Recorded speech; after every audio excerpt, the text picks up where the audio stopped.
Finally summer vacations आ गई है, जिसका था हमें दिलो जान से इंतजार। और ये टाइम होता है मौज मस्ती करने का, खेलने कूदने का, और ज्यादा मौज मस्ती करने का, और ढेर सारा होमवर्क करने का। तो चलिए जानते हैं ब्राड सर से कि हम इस समय का बेस्ट यूज कैसे करें और जोश के साथ होश भी रखें। Good afternoon sir. Good afternoon बच्चों। सर, समर वेकेशन स्टार्ट होने वाली है, यह बहुत ही एक्साइटमेंट की बात है, तो आप इसके बारे में क्या कहना चाहेंगे?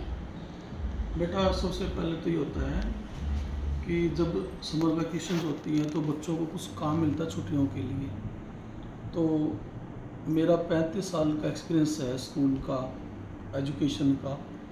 तो मैंने आमतौर पर यह देखा कि बच्चे जो छुट्टियाँ 4, 5, 6 रह जाती है ना, तब अपना काम शुरू करते हैं। काफ़ी बच्चे, कुछ लगनशील बच्चे शुरू में भी करते हैं, लेकिन जो बच्चे लास्ट में काम करते हैं वो दिन कम रह जाते हैं और काम ज़्यादा रह जाता है। तो बच्चे बड़े टेंशन में आ जाते हैं, और बच्चों का टेंशन देख के पूरा परिवार टेंशन में आ जाता है। तो मैं बच्चों को परामर्श दूंगा कि जो आपको छुट्टियों का काम मिलता है, वो छुट्टियां जैसे स्टार्ट होती है, जैसे कल से छुट्टियां स्टार्ट हैं, तो शुरू के सप्ताह 10 दिन में सारा काम निपटा लें। अच्छी राइटिंग में करें और अच्छे तरीके से करें, और उसके बाद फिर बच्चों के पास 15 से 20 दिन बच जाते हैं, जिसमें बच्चे अपने परिवार के साथ एंजॉय कर सकते हैं, कुछ नया सीख सकते हैं।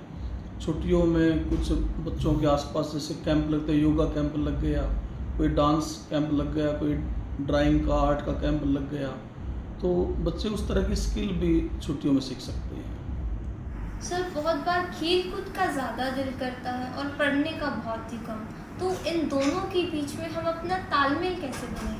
हाँ, जैसे मैंने बताया कि आपको छुट्टियों का काम मिलेगा, तो अगर आपने सारा शुरू से खेल कूद पे टाइम लगा दिया तो पढ़ाई का काम रह जाएगा, जो बाद में टेंशन देता है। तो उसमें एक बैलेंस बनाएं। खेलने कूदने से हम मना नहीं करते, खेलने कूदने से आपका मनोरंजन भी होता है, आपके स्वास्थ्य का विकास भी होता है, लेकिन पढ़ाई के काम को शुरू में निपटा लें, और बाद का जो 15 से 20 दिन का जो समय है वो मिलने जुलने के लिए, खेल कूद के लिए आप रख सकते हैं। और शुरू में जो पढ़ाई करने की बात मैंने की है, उसका मतलब ये नहीं कि सारा दिन पढ़ना है। आप 24 घंटे का दिन होता है, 6 घंटे 7 घंटे आदमी सोता है, तो 5-6 घंटे पढ़ाई के बाद भी आपके पास डेली 2-3 घंटे का टाइम है।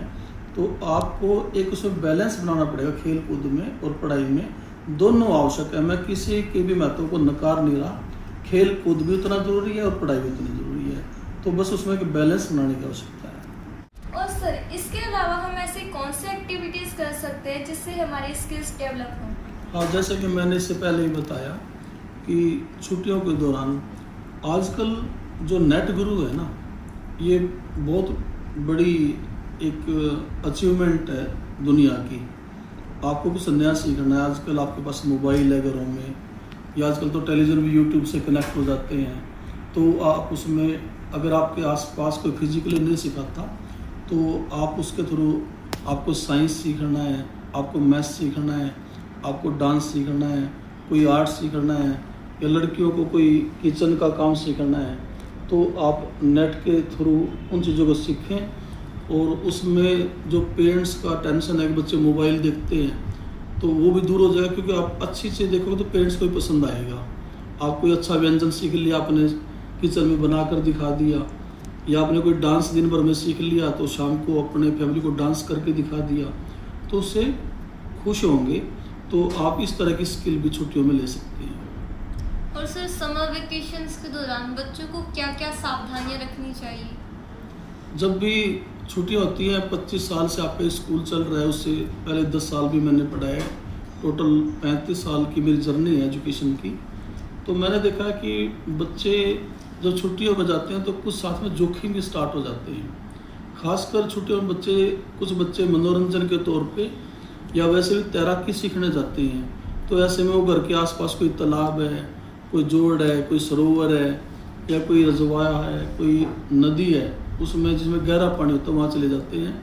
तो कुछ आदमी तो स्किलफुल होते हैं उसमें तैरने में, लेकिन जो नए नए बच्चे जाते हैं वो उनकी रिस्क करके वो भी गहरे पानी में चले जाते हैं, और उससे दुर्घटनाएं हो जाती हैं। तो आमतौर पे समाचार पत्रों में, टेलीविज़न में न्यूज़ आते हैं कि आज उस जगह पे 2 बच्चे दुर्घटना का शिकार हो गए, या 2 बच्चे डूब रहे थे, उनको कोई बचाने के लिए 2 बच्चे अन्य आ गए, वो भी दुर्घटना का शिकार हो गए। एक तो ये जोखिम सबसे बड़ा पानी का जोखिम है, बच्चे डूब सकते हैं गहरे पानी में, तो पानी से बचना है। और अगर तैरने जाना है तो अपने माता पिता या आपके कोई चाचा हैं, ताऊ हैं, बड़े हैं, दादा हैं, उसकी निगरानी में तैराकी सीखें। दूसरा ये होता है कि जब छुट्टियां लंबी होती हैं तो बच्चे अपने मामा के घर, बुआ के घर जाते हैं, या हमारे घर में भी मामा बुआ के बच्चे आते हैं। कई बार हमारी माताएं अपने मायके से जाती है, बच्चों को अपने घर छोड़ जाती हैं। तो ऐसे में बच्चे कई बार एकांत में रह जाते हैं, या तो रिश्तेदारी में जाकर या अपने घर में। तो कुछ जो आदमी होते हैं जिनकी गलत आदतें हैं, गलत वासनाएं हैं, तो या अपराधी किस्म के बच्चे इंसान होते हैं, वो बच्चों पर बुरी नज़र रखते हैं। तो ऐसे में वो बच्चों के साथ छेड़खानी कर सकते हैं, कोई भी यौन हिंसा कर सकते हैं, मारपीट कर सकते हैं, या लालच प्रलोभन देकर घर से दूर ले जाकर कोई गलत काम कर सकते हैं। तो ऐसे में बच्चों को चाहिए कि वो अपने बड़ों की निगरानी में, बड़ों के आसपास रहें और एकांत में ना जाएं। फिर भी अगर कोई ऐसी घटना हो जाती है तो बच्चे उसका विरोध करें। कोई मान ले हमारे साथ कोई बैड टच करता है, गलत छेड़खानी करता है, तो हम ऊंची आवाज़ में उसको डांट दें और उस बात का विरोध करें, उसका शिकार ना बने।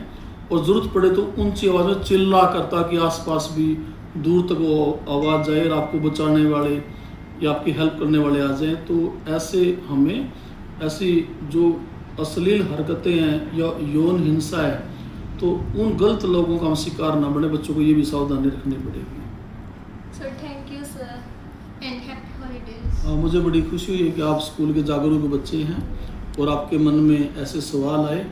तो जब भी आपके मन में कोई ऐसा सवाल आता है तो मेरी ओर से आपको हमेशा इनविटेशन है, आप ऑफिस में आइए और मैं अपने अनुभव का लाभ आप बच्चों को दूंगा और जो ज़रूरी आवश्यक परामर्श होगा वो मैं आपको दूंगा। तो मैं आपकी जो लगन है, आपकी जो जिज्ञासा है, उसका मैं अपनी ओर से भी आभार व्यक्त करता हूँ। आप ऐसी अच्छी सोच बना कर रखिए। आपको छुट्टियों की ढेर सारी शुभकामनाएं, और जो आपके अलावा जो अन्य बच्चे जो स्कूल में पढ़ते हैं या पूरे समाज के बच्चे जो अनेक स्कूलों में पढ़ते हैं, उन सबको भी मैं छुट्टियों की ढेर सारी शुभकामनाएं देता हूँ। Thank you sir. Thank you बेटा। तो इसी के साथ हैप्पी हॉलीडेज।